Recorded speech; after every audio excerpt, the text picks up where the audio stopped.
kondisi siswa masing-masing sekolah berbeda, nggih Bapak Ibu, tidak sama.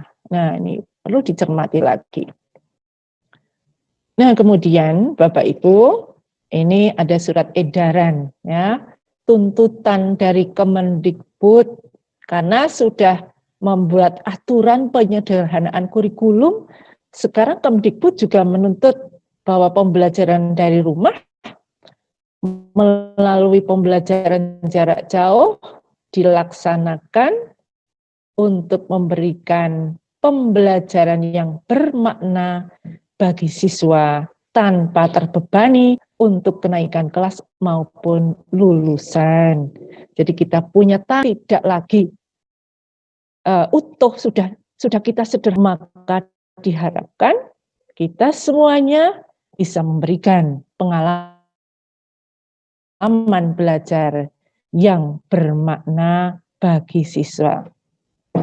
Nah, muncul juga surat edaran dari Sekjen Kemendikbud nomor 15 tahun 2020 tentang pedoman penyelenggaraan pembelajaran dari rumah pada masa darurat COVID-19, bahwa aktivitas dan penugasan selama PDR dapat bervariasi antara daerah, satuan pendidikan, dan peserta didik sesuai dengan minat dan kondisi masing-masing, termasuk mempertimbangkan kesenjangan akses terhadap fasilitas PDR. Nah, ini Bapak Ibu nanti setelah menyederhanakan kurikulum tentu akan lebih leluasa, lebih merdeka di dalam melaksanakan kegiatan pembelajaran, lebih bervariasi disesuaikan dengan kebutuhan dan kesenjangan fasilitas peserta didik.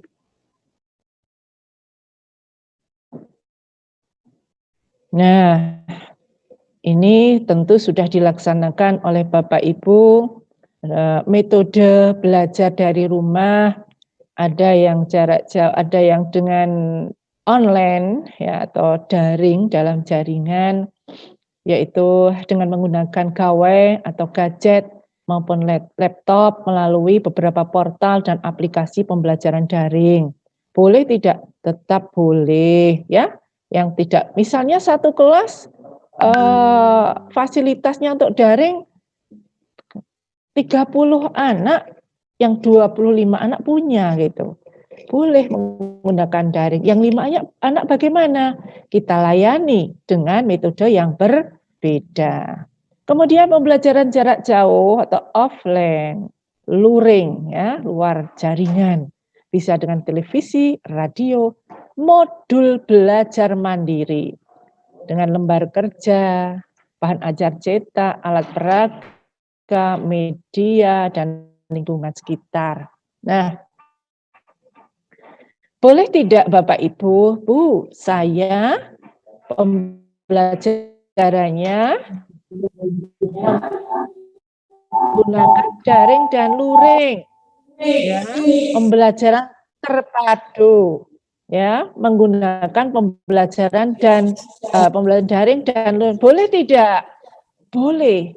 Kita boleh memadukan dua metode daring dan luring itu, ya, karena memang ada anak yang tidak mempunyai fasilitas. Nah, Bapak Ibu, akhirnya Mendagri, Mendikbud ya mengeluarkan keputusan ya nomor 719/P/2020 bahwa jenjang pendidikan dapat pilih opsi sebagai. Mohon ini Bu Turminah di mute ya, Bu Turminah di mute ya.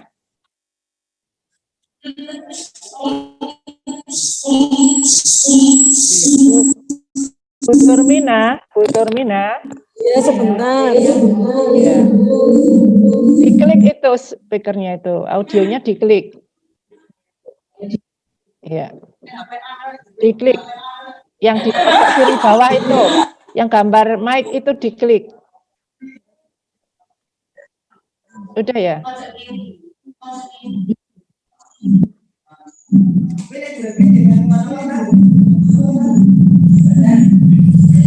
Ini Bu Turmina, halo.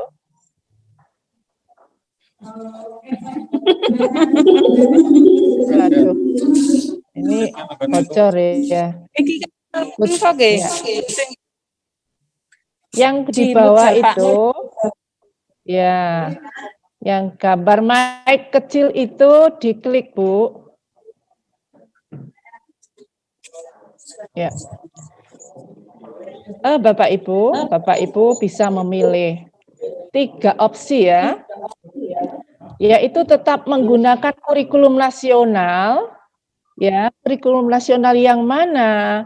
Kurikulum 2013 ya. Karena Bapak Ibu fasilitasnya ada, memungkinkan untuk melaksanakan tetap menggunakan kurikulum 2013 atau kurikulum nasional, maka Bapak Ibu bisa tetap menggunakan kurikulum nasional, tetap memilih kurikulum nasional. Bisa juga Bapak Ibu menggunakan kurikulum darurat atau kurikulum dalam kondisi khusus. Kurikulum darurat yang sudah ditetapkan oleh pemerintah. Boleh menggunakan itu. Ya, dicermati nggih Bapak Ibu, dicermati kurikulum daruratnya.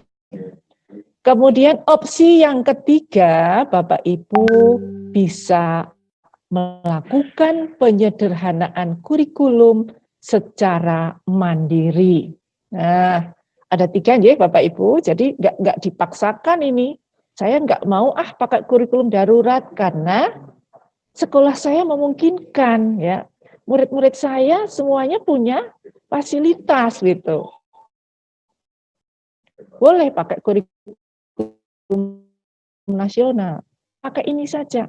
Karena ini bisa dipakai di sekolah saya. Misalnya seperti itu. Atau, wah setelah saya cermati kurikulum daruratnya, ternyata kok masih belum ya anak-anak saya kira-kira KD-KD-nya masih belum bisa ini ya diterapkan di sekolah saya.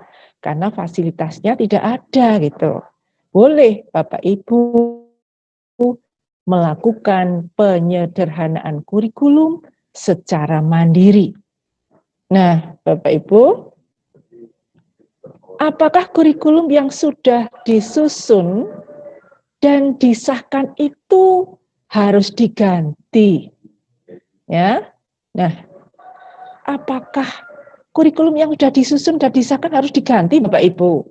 Kemarin saya dengar itu ketika selesai mengikuti daring itu ada yang bertanya seperti itu. Nah, ini akan kita bahas Bapak Ibu. Kan kurikulum sudah dibuat oleh sekolah, sudah ditandatangani Pak Kepala Dinas, sudah disahkan, apakah harus diganti? Nah, diganti tidak Bapak Ibu? Tidak usah diganti, karena di situ juga sudah memuat kondisi COVID-19 ya Bapak Ibu di dalam kurikulum. Nah, yang diganti apanya Bapak Ibu? Yang diganti itu kompetensi dasar. KD-nya yang diganti.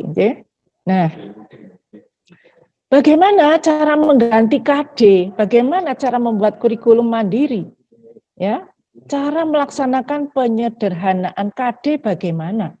Ini ada prinsip-prinsip penyederhanaan kompetensi dasar. Prinsipnya, ya, secara konseptual, dokumen kurikulum merupakan acuan, ya, mudah dipelajari, kemudian dapat dicapai, dapat diukur, dapat dilihat ketercapaiannya, mudah diajarkan, dan praktis atau mudah dilaksanakan atau diaplikasikan. Itu prinsip-prinsipnya. Ya. Kemudian